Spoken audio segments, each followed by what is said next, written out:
Stories can be physical, they can be emotional, they can be intellectual.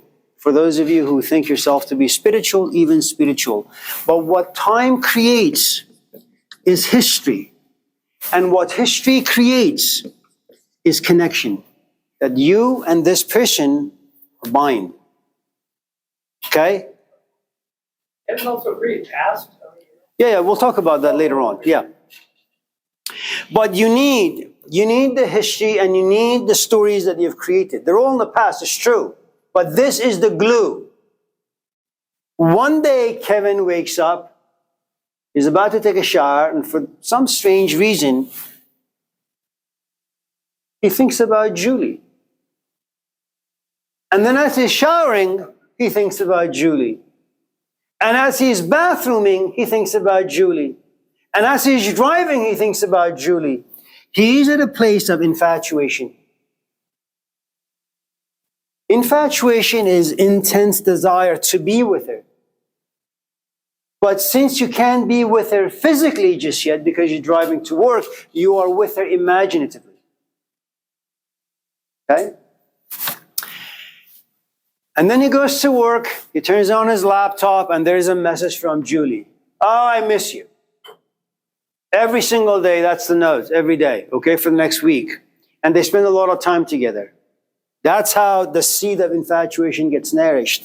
And all of a sudden, there is obsession.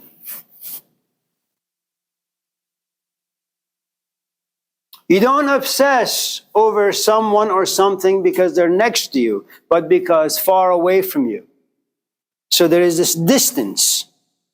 And in this distance, you obsess. Now, here's the thing you need to understand about obsession and infatuation. The only way you can satisfy them is by physically connecting to them.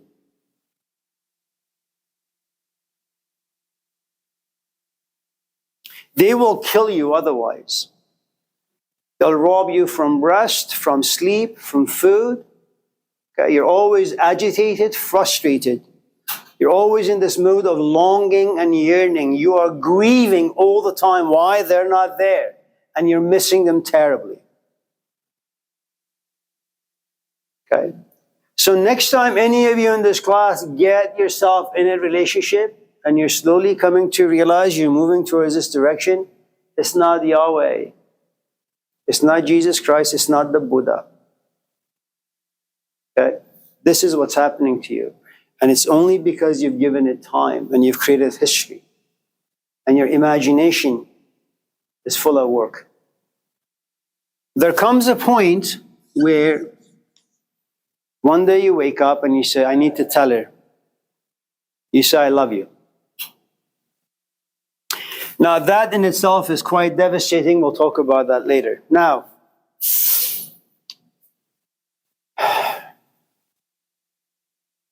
at this stage, because love is primarily an emotional thing,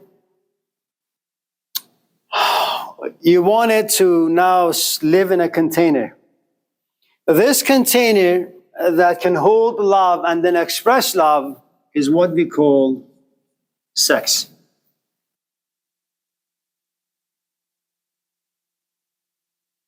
Now, let's just say that Kevin doesn't want any of this stuff. He simply goes to a party because he's lonely, pathetic. He's only 18, so all 18-year-olds are lonely and pathetic in some shape or form. Okay? He goes to a party, sees someone, becomes attracted. What do you say? I want to have sex. Why? Attraction is something that brings about pleasure. You want to touch pleasure, taste pleasure, experience pleasure. You want this desire to be satisfied. How do you satisfy it? Through sex. How do you do it? You become political. How do you become political? Hi, I have a job. How are you doing? You know, what's going on? How are your parents? Do you go to school? You have siblings? You don't really care about any of those things. What you really want to do is you want to get comfortable enough with this person so you could ask the final question, I don't live very far from here, and I make great cappuccino. Huh? You want to go? No, you guys go. It's not because you know anything about sex. It doesn't mean you know anything about parenthood. It doesn't mean that you have a job or you're stable in your head or your emotions. All you know is that biologically, you don't even know this, but biologically you're driven towards this woman. And then eventually you want to satisfy this desire and you have sex.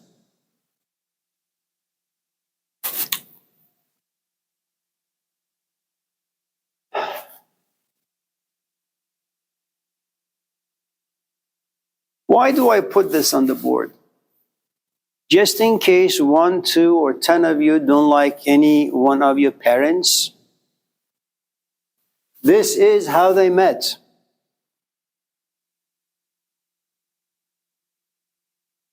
In some shape or form, this is the map of how your mom and your dad met. Both overcome by a simple desire. They both wanted sex. Okay? Not because she wanted to be a mother, not because she or he wanted to be a father. Not because they were ready for responsibility. Not because they had a stable job, or not because they had a stable history. They simply wanted sex.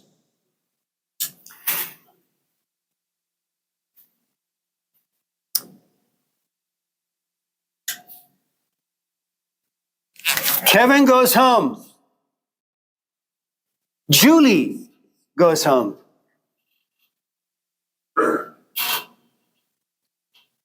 Five or 6 or 7 weeks later, there is a knock on Kevin's door. Oh, hi. How the hell did you find me? He asks. None of those things really matter. I missed my cycle. What do you mean? You know cycle? No, what is a cycle? I'm pregnant. Is she ready to be a mother? No.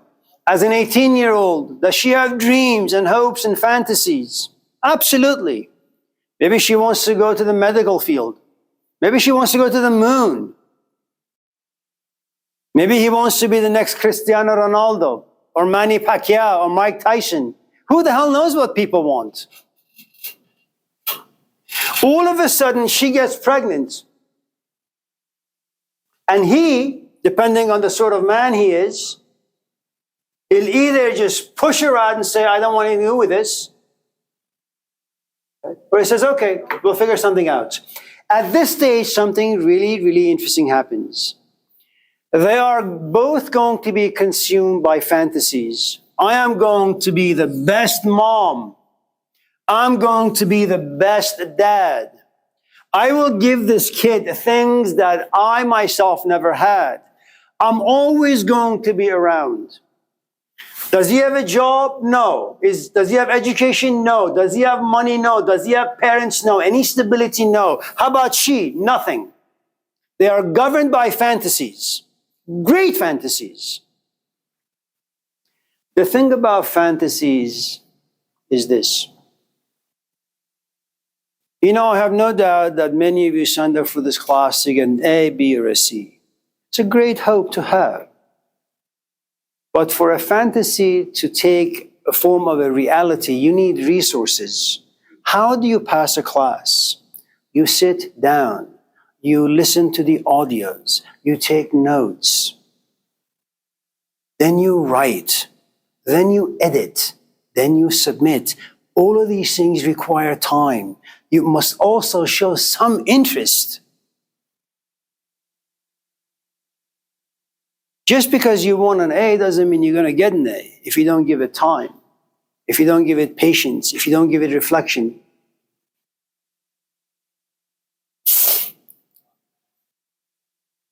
Now, let's say Kevin is 18, Julie is 18, Julie comes pregnant, Kevin is in school. Well, Kevin knows what it means not to have a father. Kevin knows what it means not to have a mother. Kevin knows, experiences firsthand what it means to be unstable in an unstable environment, how it impacts your psyche, how it impacts your physical life. So you know what he does? He becomes a Jesus Christ. How?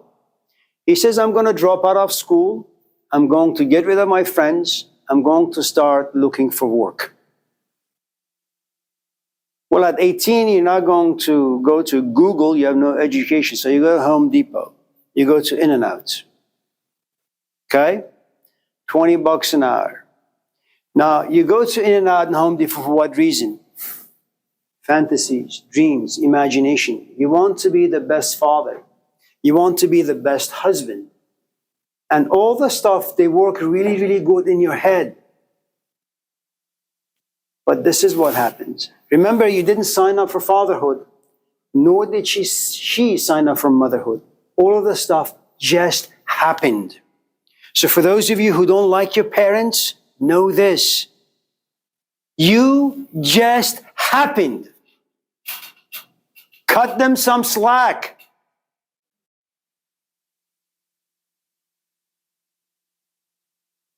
And you know, the problem with knowing this is that now you are responsible to carry this burden.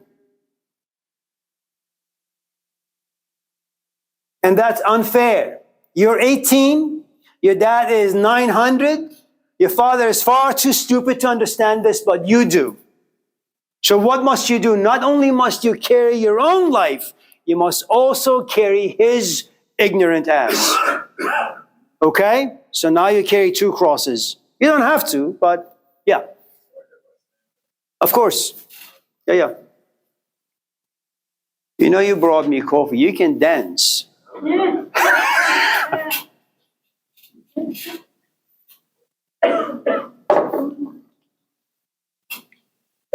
Now,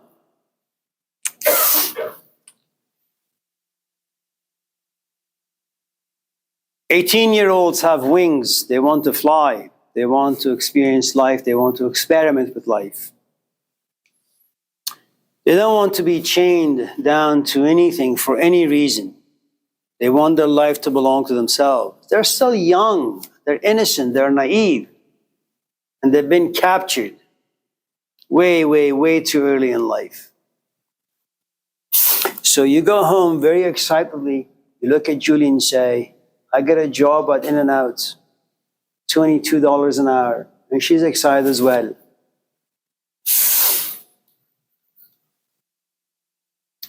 You work 40 hours a week, maybe some overtime.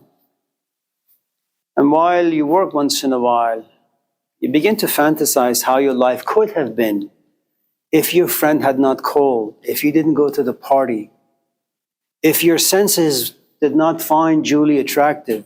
You would be a free man. You could have been to Hawaii, but no. You're caged, chained at In-N-Out. Little by little, frustration comes in.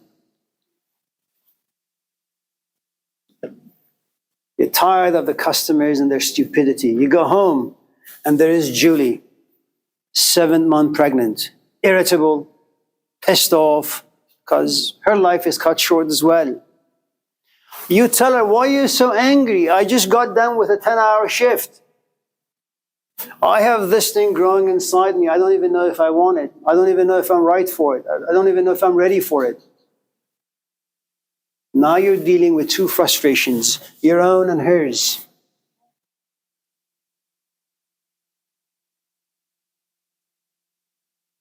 Embrace the complexity of all of this. Okay?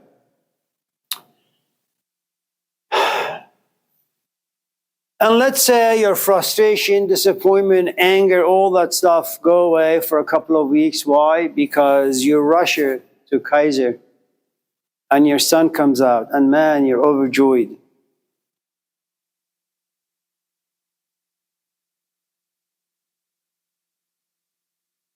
You know, when your kid is born, it's like being high or being drunk.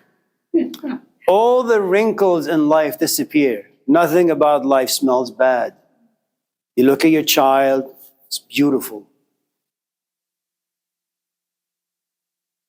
But just because you have a son and that son has given you a 2-week break from this miserable thing called life, it doesn't mean that break is going to last for a long time. 2 weeks later, you're back at work. Now, this time you do a 12-hour shift and you're exhausted, man. You just don't have any capacity for garbage anymore. You want to go home, you want to take a shower, and you want to rest. This 2-week-old infant is crying and screaming. And your wife has been taking care of this for the past, 9, 10 hours. And she is exhausted. You came home to rest. She screams, he screams, and now you begin to scream.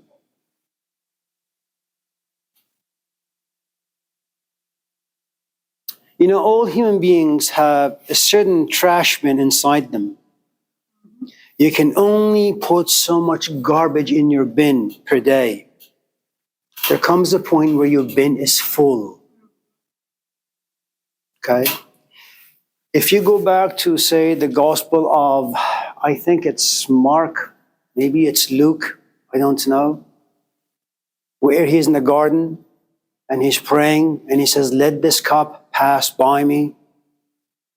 You know, I've been walking around this town, around these people for the past 2-3 years.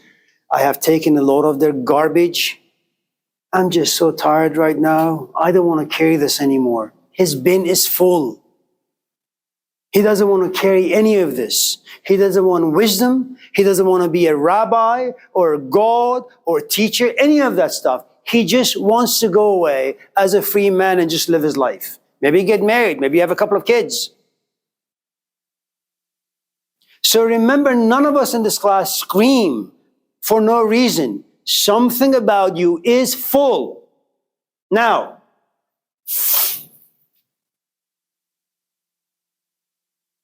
something really interesting begins to take place, and that's the following. 2-3 months into this relationship, you have a son. You either have a companion or it's a marriage of sorts. And once in a while, things get really, really difficult. And so you know what you begin to contemplate? Maybe I should just walk away. Maybe I should divorce. The moment you think those thoughts, take yourself back to your parents. Anytime you get yourself in a relationship, you don't have to be pregnant, but anytime you get yourself in a relationship and there is this faint of an idea that I want to walk away, this is no longer any good, that's exactly how our parents felt.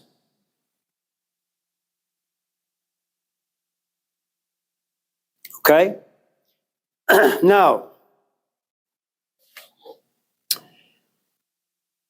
your child comes out and you love him. This is given to you freely by life. You're going to love your child. But liking your child is a completely different matter.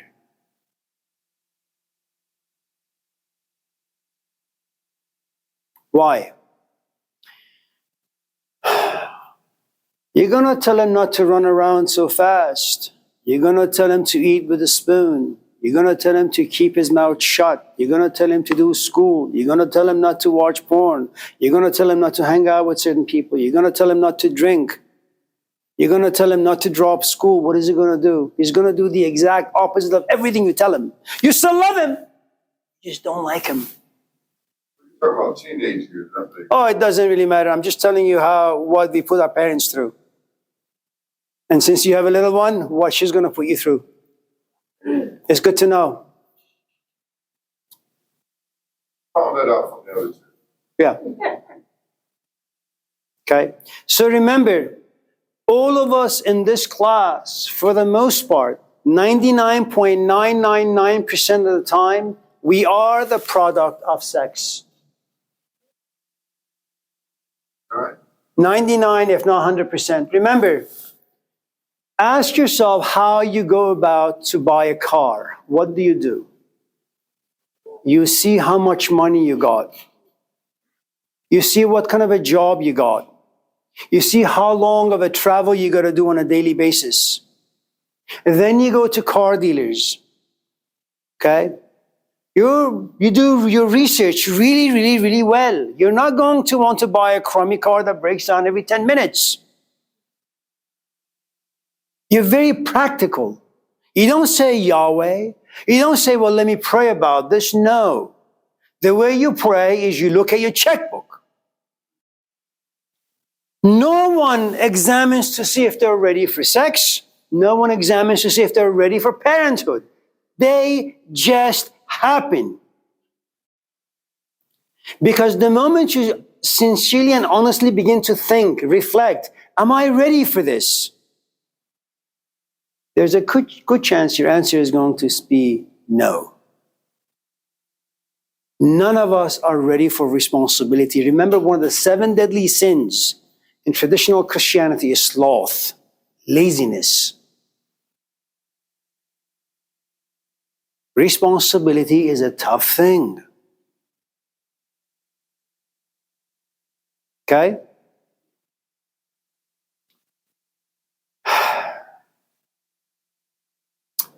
Do you have any questions or comments thus far? I got a comment about the kid. You know what? You did say 99% of the time, but I did want to have my kid. I wanted to have that kid so bad to lock me into the marriage. Because, yeah, I would have walked. And one of the things I said was I made a promise, so keep my promise. I'll lock myself in. And we stayed together for 10 years. Okay. Divorce damages the psychology of children in ways that are unimaginable. But all that aside,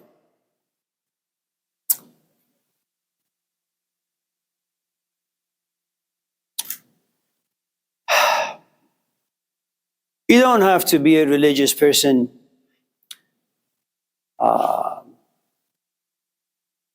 I don't have to read a lot of books to figure out or to conclude whether having children is good or not.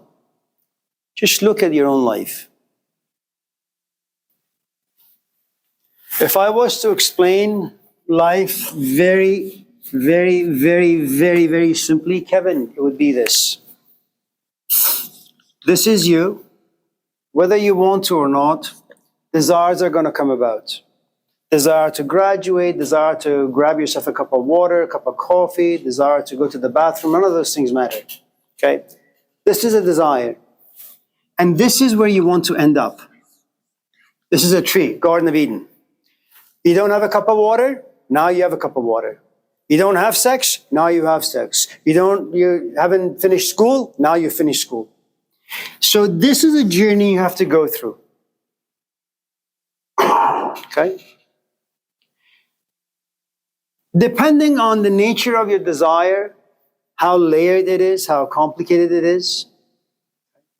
If, for the most part, they're simple, like you want a slice of Zachary's pizza, and you have to take a couple of buses to College Avenue and wait another 45 minutes for the deep dish pizza to come your way, that's about maybe 2-3 hours. And then you have to fork out about $50. Okay? Now, let's just say you order a large deep dish pizza. There's a good chance you're going to have 4 slices. They're pretty big. And then you're going to box the other 4 slices. What happens is this. Desire creates poverty. You don't have. Poverty turns you into a beggar of sorts. You no longer want to be in a state of poverty. So what do? You get yourself on the bus and you go to Zachary's. You wait 45 minutes, pizza come your way. You have 4 slices. It's too much now. You're about to throw up. Once a desire is satisfied, you become dissatisfied. Then you get bored. Then you get frustrated. Should I walk to Market Hall? Maybe I should grab myself some cookies now and some coffee. Maybe I should go home, take a nap. Desires never end. If you want to have a child, okay, as all of us eventually will at some point probably, what you need to know is this. The moment you give birth to someone, you're going to put them in this particular situation. They're going to have endless desires. Some will be reachable, most unreachable. Once reached, satisfaction will come about. Then they'll find themselves to be restless. They have to figure out what they want to do the next hour. It's going to happen again and again and again and again. Life is nothing but this endless cycle of desire, satisfaction, dissatisfaction, desire, satisfaction, dissatisfaction. And I'm not the inventor of this. I agree with that. Read. Well, if you do, then the question is, why would anyone desire to have children? Because it's best not to think about life too deeply.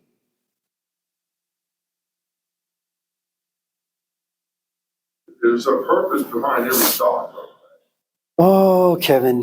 There was. I mean, I was in Germany. My mother committed suicide. I felt my family was shrinking. I got married in 7 days. Decided to do it. It's not about doing it or not doing it. It's understanding why we do the things that we do. It's an interesting phenomenon when you look at someone like the Buddha, for example. Why would anyone come out with a philosophy that all of life is suffering? To be born is to suffer. That makes no sense. That's not a very happy thought.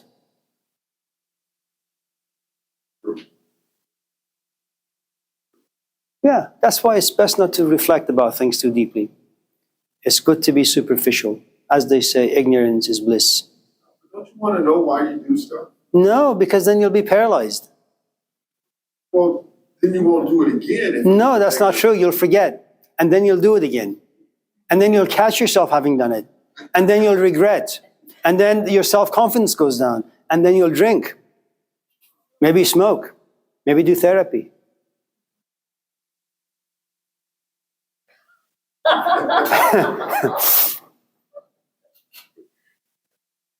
Anyone else before we continue? We have like 5 minutes, is it?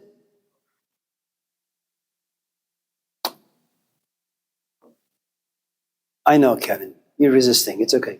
No, actually, I agree with a lot of the stuff. It just seems like, like you said, 99%. About right. Anyone? Julian? Well, your original question was that how do you sit on your senses and guide them as opposed to them sitting on you and guiding you? Understand what? Something like that, right?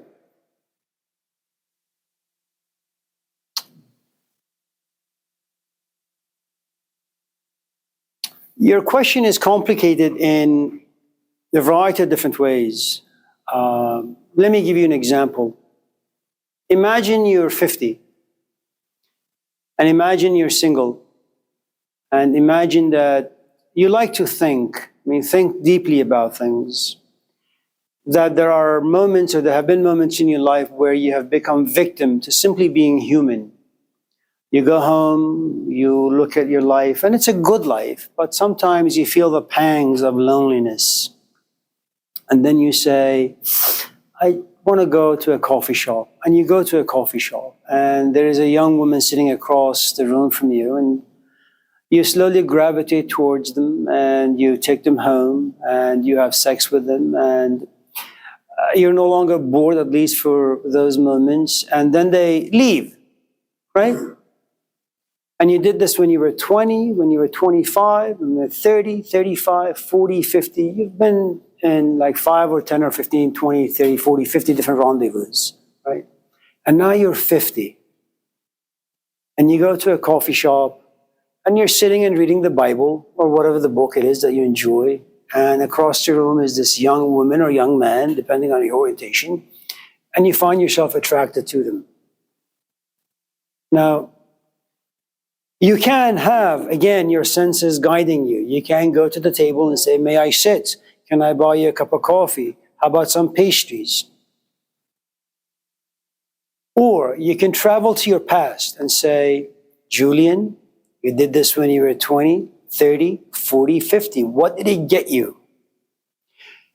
And then something strange is going to happen. As you travel to the past to learn from the ghosts of the past, simultaneously, you also travel to the future because you know exactly what happened every time the person left your house. You felt bad. You felt dirty. You took a shower. You felt guilty. You said, man, did I really go through all that trouble to have 10 minutes of fun? For what? You have access to the past. You also know how you're going to feel in the future. And so when you go sit in a coffee shop and there is someone who's attractive, say, no, hell with it. But you need a lot of information. And you need to reflect on those behaviors that create good information that will protect you. It's impossible otherwise. Right now, you're way too young. In as much as you'd want to sit and guide your senses, it's not possible. You need to get dirty, man. You need to fall from grace. You need to have a good amount of guilt and shame and repentance inside you so they can eventually turn into wisdom. But right now, you ask good questions, they're just not relevant.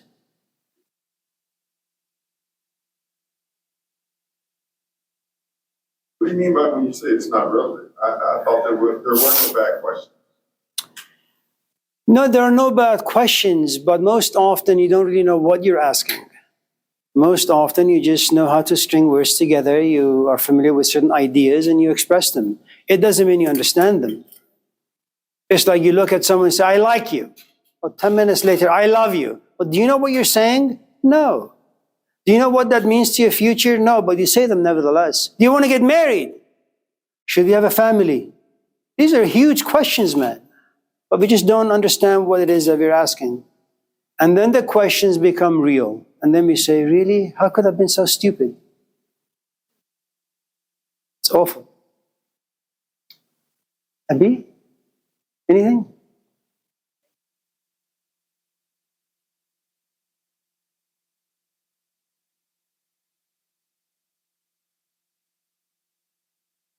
Kawani? And Yame?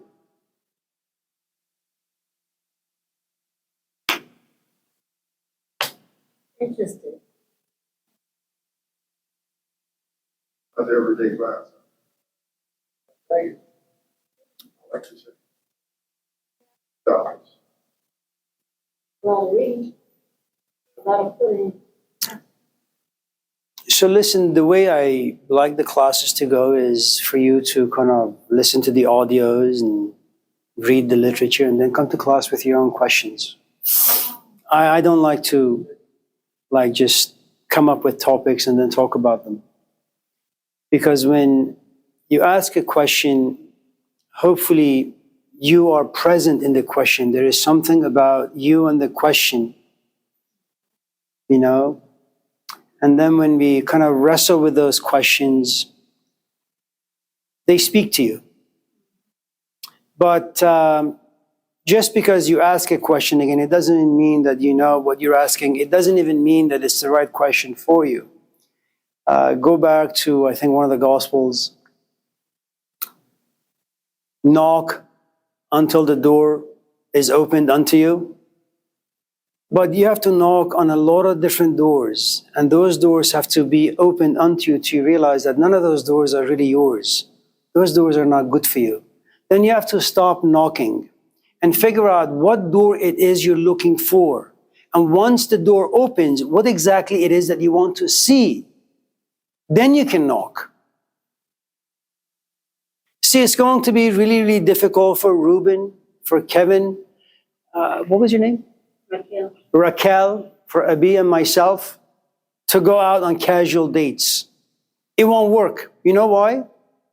We know what sort of qualities we're looking for in people. And once you know, oh man, your circle shrinks. It's only when you're confused, when you're wishful, when you're stupid, that all things are an option and all doors are viable.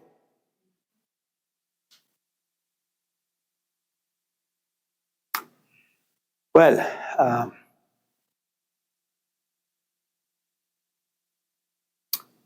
it's good to see all of you. Take care of yourselves. See you Wednesday.